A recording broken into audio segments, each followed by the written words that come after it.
One evening, the Loksi family went for a walk. They were walking along a rough and rocky place. What a beautiful evening here on Quartz Mountain.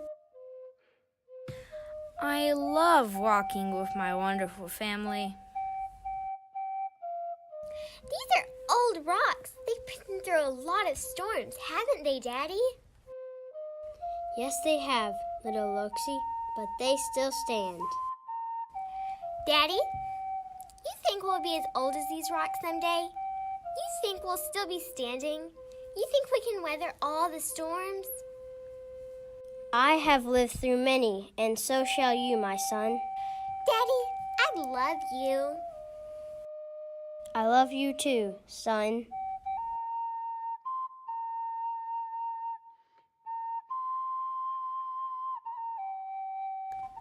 They went up, and then down and down. They went over logs and under brush and bushes.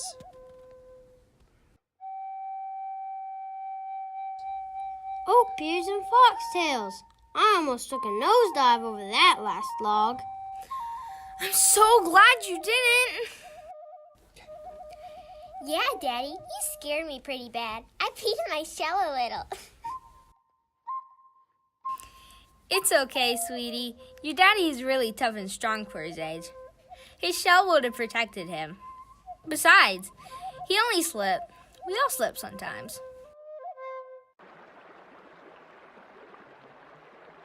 They went through dry creek beds and creek beds with trickles of water bubbling through the rocks.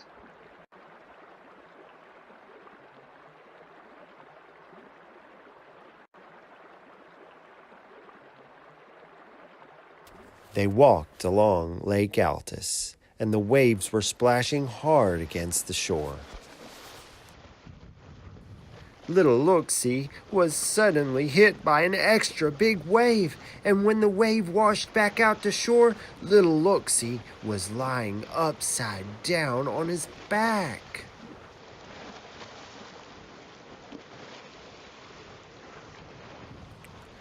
Oh no! Our baby's on his back! What do we do? Put your head under him and push! Daddy tried Mama's suggestion, but he couldn't turn him over.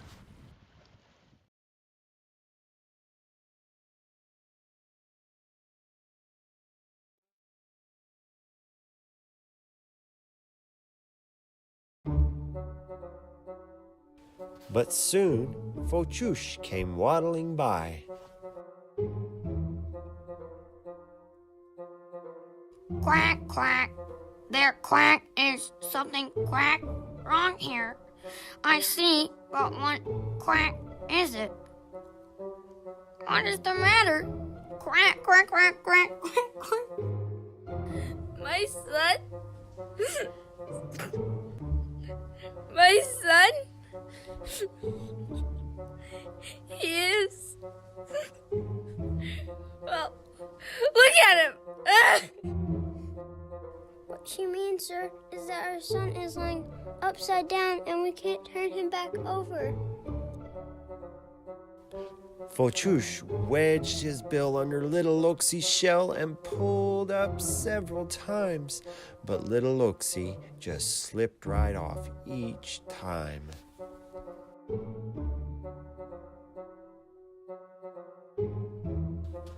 Just as Fochush gave up and moved away, Soba came galloping down the coast.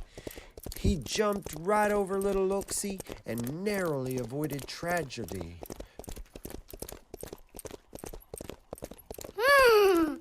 I'm so glad I didn't trample ya. What you got going here? Something ain't right about this situation. I beg your pardon, little Loksi. How may I be of assistance? I'm on my back, and I cannot turn back over. Daddy, Mommy, and Fashoosh already tried, but I'm still stuck. I'm I'm so scared. Could you please try to help me? Soba used his hoof to push one side of little Loksi down and let it come up again.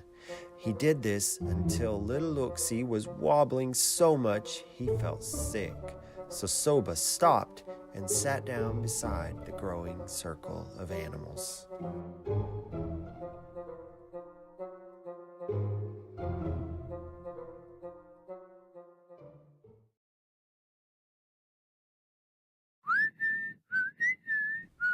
Next to come along was Chukfi. I'll say you have a hurdle to overcome there, little buddy. But you know what? My grandfather once told me a story. He said that he once challenged your grandfather to a race. My grandfather was boasting mightily about how fast hares are and how slow tortoises are. And he told me that story to teach me a lesson. That we all have something that makes us special.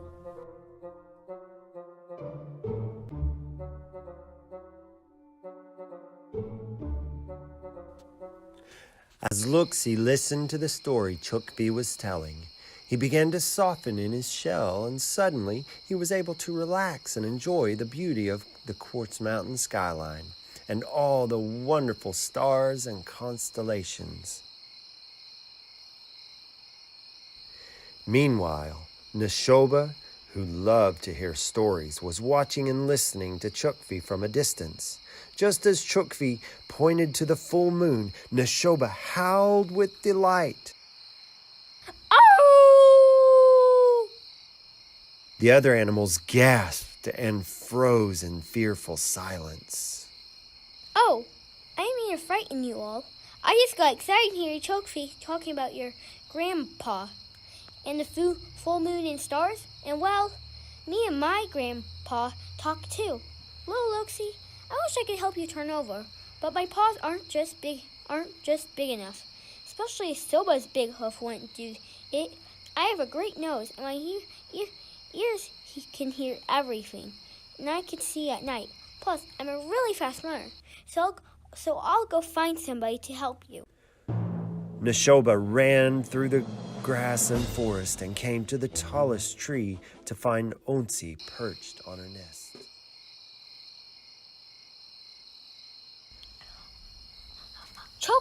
Choke, Ma, Onsi. Little Loksi is on his back and nobody can get him turned back over. Could you go help him somehow? I regret to inform you, Neshoba, that I cannot see at night, but I will fly over at dawn to see what I can do.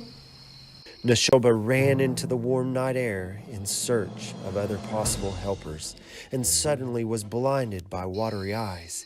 He stopped to wipe his eyes and noticed Coney in the bushes. He choked and coughed as he spoke to her. Choke, Ma, Coney. That is a mighty particular smell you have there. It would make a good weapon if any predators are wanting to eat our friends who are trying to help little turtle turn back over. Could you make your way over to the sea and spout out a little of that smelly stuff to let them know you're there? Most certainly, Monsieur. I just mixed up a batch of my finest flavor. Vita Lata Publica. Coney waddled off to the scene.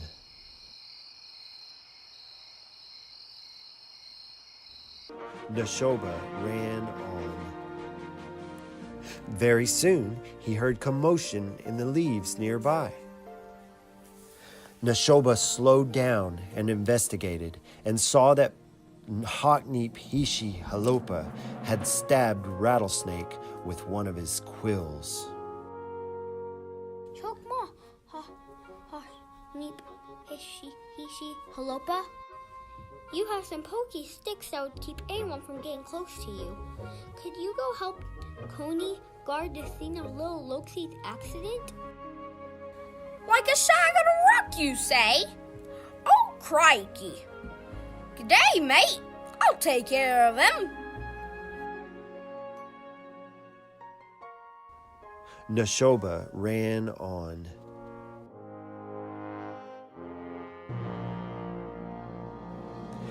As he ran through some trees, he was suddenly engulfed by a sticky web.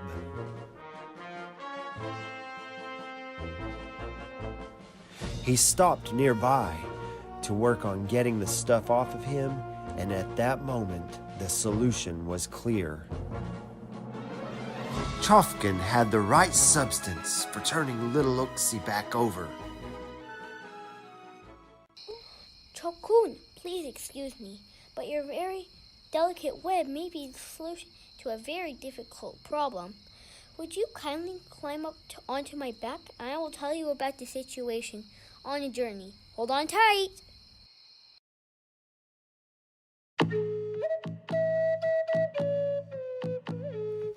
Chofkin silently listened to Neshoba's account of the situation as they ran back toward the now large congregation of helpers gathered around little Loksi sleeping. When they got there, the morning sun was on the horizon. Chofkin got right to work. She wrapped her silky web in between little Loksi's right legs and tied it in between.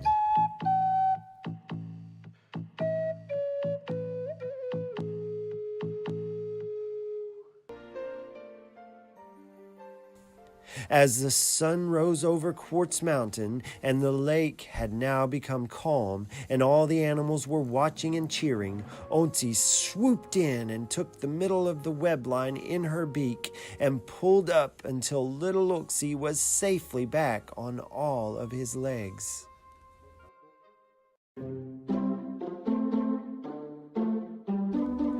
All the animals did a celebration dance.